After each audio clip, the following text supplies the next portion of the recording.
코린 여러분 안녕하세요. 코비의TV입니다. 오늘 준비한 무서운 이야기는 코비의TV 구독자 엄마의 선물님의 제보 사연입니다. 그럼 이야기 바로 시작하도록 하겠습니다.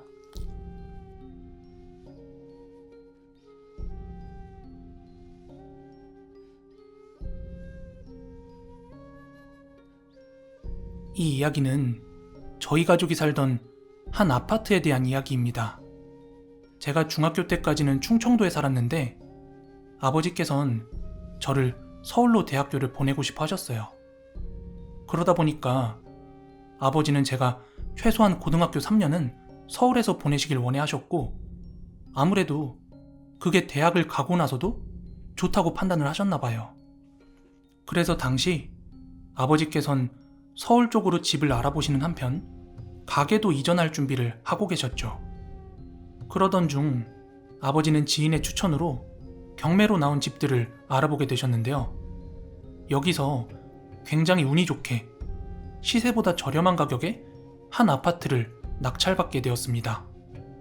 이후 아버지는 기존 집주인과의 관계를 정리하기 위해서 몇 번씩 서울에 왔다 갔다 했던 걸로 기억이 납니다. 그렇게 모든 게 정리된 후에 저희 가족은 충청도의 집과 가게를 정리하고 서울 강북에 있는 아파트로 이사를 오게 되었습니다. 당시 저희 집은 8층이었어요. 그렇게 지방에서 벗어나 서울에서의 새로운 생활이 시작되었는데요. 이사하고 처음 1년 동안은 아무 일 없이 잘 지냈는데요.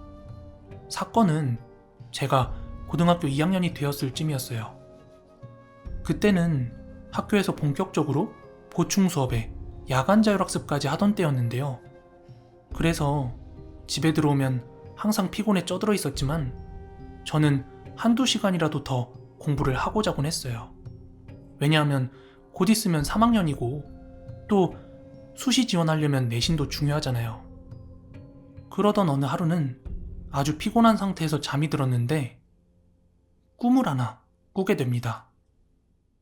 그 꿈은 너무나도 생생했는데 그 꿈 속에서 저는 까만 연기 속에 갇혀 있었습니다. 그래서 여기가 어딘지 둘러보는데 흐렸지만 분명히 저희 집이었습니다.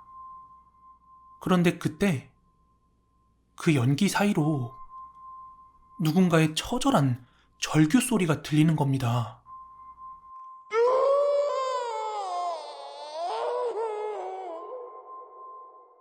그 순간 너무 놀라서 잠에서 깼는데 어느덧 학교 갈 준비를 해야 될 시간이었어요. 아주 짧은 꿈이었지만 너무 생생해서 잠을 전혀 잔 것 같지가 않았습니다. 그 덕에 그날은 학교에 나가서도 계속 꾸벅꾸벅 졸았습니다. 근데 사람 생활이 리듬이 중요하잖아요. 그렇게 한번 패턴이 깨지고 나니까 그날 밤 집에 돌아왔을 땐 어제보다 더 피곤한 거예요. 그래서 저도 모르게 잠이 들었는데요. 그날도 어제의 연이어서 꿈을 또 꾸게 되었습니다. 처음엔 저도 모르게 잠이 들어 꿈을 인지하지 못하다가 갑자기 제 손과 발이 타들어가는 듯 너무 뜨거워서 주변을 살폈는데 까만 연기와 함께 집이 불타고 있는 거예요. 저는 그 어두운 와중에 막 뜨거운 느낌이 너무 생생해서 팔짝팔짝 뛰면서 현관을 찾으려고 하는데 도무지 못 찾겠는 거 있죠.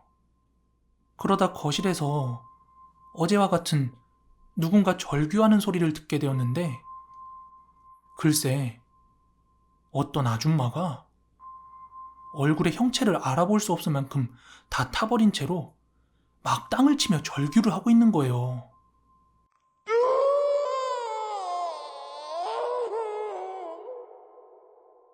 그러다가 문득 잠에서 깼는데 순간 진짜 불이 난 거 아닌가 막 주변을 둘러봤다니까요. 그 정도로 꿈이 엄청 생생했어요. 저는 처음에 이 꿈을 대수롭지 않게 생각했고 그냥 이래서 수험생 하는구나 싶었죠. 단순히 공부에 지쳤기 때문에 악몽을 꾼 줄 알았어요.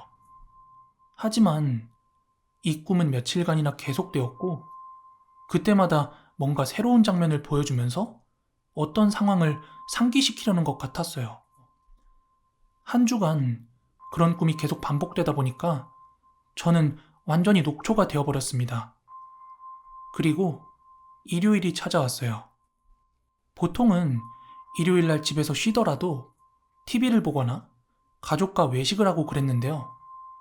그날은 토요일 밤부터 일요일 오후 늦게까지 정말 16시간도 넘게 계속 잠에 빠져 있었습니다. 그러다가 진짜 저녁 먹을 시간이 다 되어서야 일어났는데 엄마 아빠는 그런 저를 걱정하며 어디 아프냐고 묻더라고요.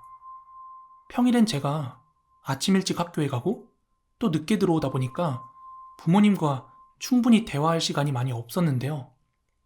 그날은 제가 부모님께 요즘에 계속되는 집에 불이 나던 꿈에 대해서 이야기를 해드렸어요. 그랬더니 아버지 표정이 되게 심각해지는 거예요. 그러곤 저한테 정말이야? 언제부터 그랬어? 이렇게 몇 가지를 묻더니 이후에는 별말이 없으셨는데 아버지가 그렇게 놀란 표정은 진짜 처음 봤습니다. 그리고 그 다음 주가 되었는데요. 아마 목요일쯤으로 기억을 합니다. 그때도 여전히 꿈을 꿨는데 이젠 그게 꿈을 넘어서 신체적인 증상으로 나타나더라고요. 그날도 여지없이 꿈을 꾸고 학교에 갔는데 알 수 없는 두통과 구토가 동반되어서 진짜 그날은 도저히 버티지 못하고 조퇴를 한 뒤에 집으로 다시 향했습니다. 그렇게 현관 비밀번호를 치고 집에 들어갔는데 이 시간에 부모님의 신발이 있네요. 그런데 거실에 있던 부모님이 저를 보시더니 화들짝 놀라시더라고요. 게다가 옆에는 웬 낯선 아주머니가 계셨습니다. 알고 봤더니 그 아줌마는 무당이었습니다. 지금부터 이 자초지종에 대해서 설명을 드릴게요. 결론부터 말하자면 이 집은 불이 나서 사람이 죽었던 집이에요.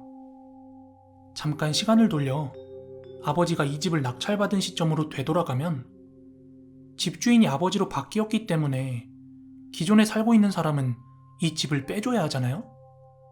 그런데 이미 빚 갚을 돈도 없어서 이 집이 경매로 넘어간 거라 그 사람은 최대한 안 나가고 버티려고 했던 거예요. 하지만 아버지는 법적인 절차에 따라서 그 주인을 내보내려고 했고 결국 그 주인이 나가게 되었는데 이사 가는 날 아버지한테 이런 악담을 퍼붓더랍니다. 이 집이 불나서 사람 죽었던 집인 거 알기나 해? 돈 들여서 다 수리하고 고쳐놨더만 나 이렇게 쫓아내고 어디 한번 잘 사나 봅시다. 하지만 아버지는 그 말을 크게 담아두진 않았어요. 그냥 그 사람이 나가는 김에 객기 부린 거라고 생각을 한 거죠. 그런데 제가 말한 꿈 이야기들을 듣고 나서 문득 그 말이 떠올랐던 거죠. 그리고 나서 야, 이거 그냥 넘어갈 게 아니구나 싶었던 겁니다. 그래서 수험생인 제가 신경 쓰지 않도록 제가 학교 간 사이에 무당을 알아보고 집에 데려오신 건데요. 그날 하필 제가 조퇴하고 집에 돌아오는 바람에 그걸 다 들키게 되신 거예요. 아무튼 그 무당이 저희 집에 있는 귀신의 원한이 워낙 강하다면서 이거 그냥 불난 게 아니라 방화 같은데